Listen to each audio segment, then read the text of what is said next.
that this article just doesn't make any sense to me.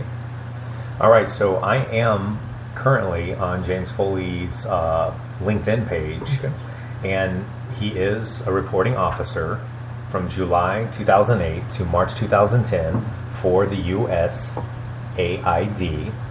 in Baghdad. And if you are into conspiracy theories, this is going to be a lot of fun for you. You can look up and find direct links to the CIA that it was an undercover operation. And CIA is one of the cleanest departments that we have, as all of you know. They do not do things that are shady or questionable, which is why they've almost been shut down so many times and had to change their name. Right. That's very interesting. You do not get into the CIA unless you are a submissive pawn. Right. They can't use you if you won't do whatever they say, how they say it. No, they're not going to use you if you don't question orders. And you also are not a mere puppet. I imagine there would be some training to getting into the CIA.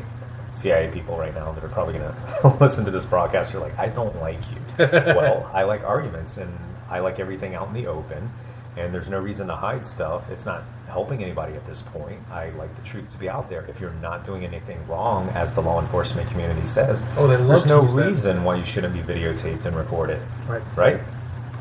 Right, absolutely. And on that point, just kind of away from, because I'm glad you brought that up, and it has nothing to do, and I apologize with what we're talking about right now at this particular second. However, because Joseph brought it up, it did remind me that I did want to just kind of emphasize to people, because I was having a conversation with some people at work. A lot of the conversations that I have stem from conversations with individuals at work. I'm sorry, hold on one second. Joseph, can you take over this conversation for me? Absolutely, but I don't know what you discussed at work, so. But continue on the Foley subject for me. Absolutely. So, anyway, going back to the video, you can look at it on YouTube, you can look at it on Live Leak. It's going to be the same video each time. They take multiple angles. It's very staged. There's just a lot of questions in my head as to why they did it that way. I know it's possible to be that calm if your mind is made up, if you are kind of like in that samurai mindset that, like, I know I'm dying anyway, so let me say what I'm going to say. But it's very odd, and some people are calling it a fake already, which people tend to do. So, I don't have any definitive thoughts on it. Sure. Yeah, and, we got to be really careful. Unfortunately, with us being, having the type of mindset that we do, it kind of just clouds the water a little bit in regards to conspiracy theories, and you have to take every conspiracy that comes along with a grain of salt until you can kind of research to come to a more accurate conclusion, or as close to accurate as you can. That being said, the subject that I was referring to before was in regards to filming. So I think it's important. I just wanted to kind of put it out there to people. I was having a conversation with some friends at work, and they were talking about the police, and basically one gentleman was saying how, at the end of the day, you just kind of have to go along with whatever the police are telling you to do, right or wrong, because at the end of the day, it's your word. It's your word against theirs. And that was true, 10, 15 years ago. But now with technology as we have it now, there's no need for that. The bottom line is, the police don't have a right to beat you and throw you into a cage, even if you broke the law. Even if you've broken the law, they don't have a right to violate your civil liberties and to perform violence against you unless you're violently resisting. But they don't have the right to just kick the crap out of you because you happen to have broken the law. Or you're suspected to have broken the law. I was going to say, how about resisting arrest? Right. You're getting locked up for resisting arrest, but arrested for what? Right. You're being arrested for resisting arrest. Which is suspicious. Well, all right. I'm cool with that. But am I allowed to, me as a citizen, am I allowed to just randomly walk up to people that look suspicious, grab them, take them to the ground, kick the shipwreck out of them, and Because they That look works. suspicious? I mean, Right. Or do I need a piece of shiny metal to put on my chest and that justifies it? Exactly. Does that change them? Exactly. So I was talking to them about that, making that point when and I said to them, okay, so, they were asking, okay, so what do you do? And because your word against theirs, okay, so you film them. Now every camera has a phone. Every phone has a camera. Okay, so the next argument was, well, a lot of times you're hearing about them taking the phones or just either confiscating them or just erasing the video. So here's what I wanted to tell people to do. If you don't already know, which I know a lot of my listeners already do know, but if you don't know, you're new to the show, whatever the case may be, download Ustream. Download the app for Ustream to your phone. It broadcasts live. So it doesn't matter if they take your phone. Doesn't matter if they erase the video. Whatever you record, every time you have an interaction with a police officer, no matter what it is, even if it's just for a traffic stop, no matter what it is, protect yourself. Record the interaction. Make sure you're doing it live. Choose the live option for Ustream, just in case. And if it's nothing, great.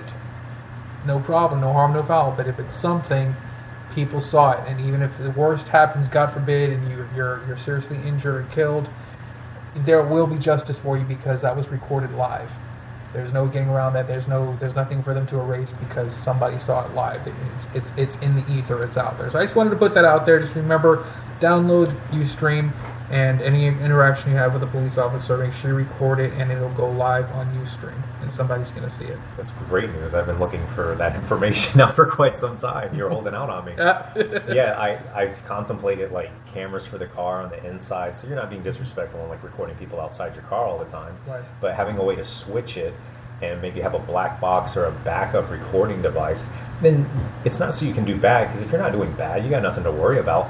But it's getting out of hand. You have cops that sometimes, and this is not all law enforcement. Unfortunately, I do understand the news perspective that it needs to be like bad and angry and sad in order for it to make the news.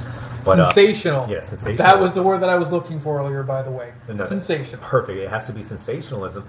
There's a lot of cops out there that make sacrifices, lead humble lives, and value the life of everybody around them. They would not even pull the trigger if they saw somebody with a gun. They would look for mediation and a way not to do it and try to talk somebody from making a big mistake. Sure. And the new breed are a little more militant, and they are training people to shoot first, ask questions later, so that you don't risk getting yourself killed, and that is a double-edged sword. However, obviously, by the amount of camera footage that's out there now, we see it going like crazy. Yep. I mean, you've got 6 cops kicking one guy to sleep. Seriously? Right. And that's the thing, is it's happening. It's been happening, and the people have been screaming from the rooftops that it's been happening for years. But it's just now getting to the point to where now it's being caught on video. And you hear people make the argument, oh, it's only because it's being caught on video that it seems like a lot. But the truth of the matter is, we've been hearing this for years. It's nothing new. It's not new information. This has been happening. It just so happens that now people are actually able to get video evidence of it. And I think eventually it's gonna even out. And the cops are gonna start realizing, okay, I can't get away with the stuff that I was getting away with before. Hopefully, God willing, assuming that they don't set off some kind of major false flag event, that they just drop the hammer and bring in a full martial law. In which case, all of that is null and void, and not going to matter anyway. Yep. God forbid. But at least until then, for now, we need to take it upon ourselves to make sure that we're protecting ourselves to the best of our ability, and at the very least, make sure that there's justice for us if the worst happens. Yep, I believe in justice for all. That's one of the things that drew me to your show, and thank you again for allowing me to co-host with you. That's my pleasure. I have this thing about checks and balances and equal liberty, and it's great that I live in a country where that is the Constitution, or was the Constitution, the checks and balances. When I was a kid, police officers were not feared. You knew you could run to an officer with your needs. Right. And I mean, sometimes the simplest things that were not that big of a deal, and they were there, and they would help. That was their occupation. They're there to serve and protect, not solely to protect, not solely to serve. There's dual purposes there within law enforcement, or else they need to take that off of every single police car and just put to hurt people and to arrest or whatever. But I was not in fear of a police officer ever in my childhood. I knew that I could trust them. I knew that I could lean on them. You could talk to them. And these were people that chose their occupation because they wanted to help people. And I don't know where that philosophy has gone, but I was just in Deerfield Beach, Florida, this past week, and this military vehicle flies by. It says sheriff's office. I'm like, what war are you preparing for? No joke. I wanted to almost call you, and the guy driving it had a flat top, and I'm not trying to be disrespectful, but these guys, do you want to be military? Please go join the military. Right.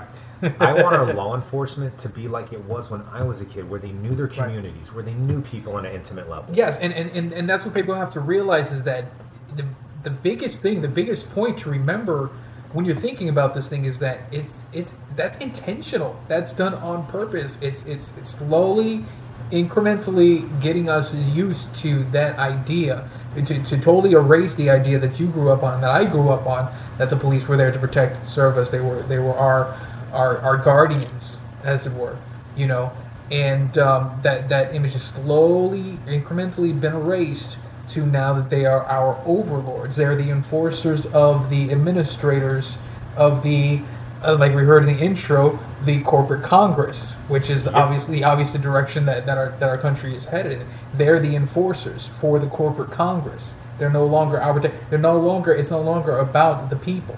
It's about protecting the interests of the corporations, and the corporations are everything, are everything that our society is run on now. So it's not about us and our freedom. It's not about protecting us. We're guilty until proven innocent, and the proof is in the pudding. And you can go online and see the hidden camera footage of the cops in academy training being taught that anybody who believes in the Constitution and reveres George Washington should be looked on with suspicion. And they're teaching them that there's a great video that you can see online where they're asking them about the forefathers, about George Washington and so on, and how basically in the eyes of the current administrators or the corporate Congress, as it were, that as far as they're concerned, they would be considered terrorists. Well, they are terrorists because they rebelled against an overlord and overpowering tyranny. Right. Man, terrorists by modern definitions, by modern standards. But anybody can be a terrorist, for that matter, because one man's freedom fighter is another man's terrorist. Thank you. That leads to another interesting topic. I love this about your show, is that it excuse me, one subject leads into the next. Yeah, once we were funding Osama bin Laden in the United States and helping him build, resistance fighters, and then the next minute they're terrorists. And that's the case with everybody. Anybody that you don't like, you just change their name from guerrilla or liberator or freedom fighter or, the People's Army to terrorist. You just change the name. Right. And then all of a sudden people's opinions change because they don't do any research on the matters. And, here we are, our topic have gone into law enforcement. We need to keep our eyes on researching and understanding the law and where it's being violated, the Constitution, and, how it's being set up to be destroyed. Because once it's destroyed, man, you guys have no more freedom. You can't speak up against a cop.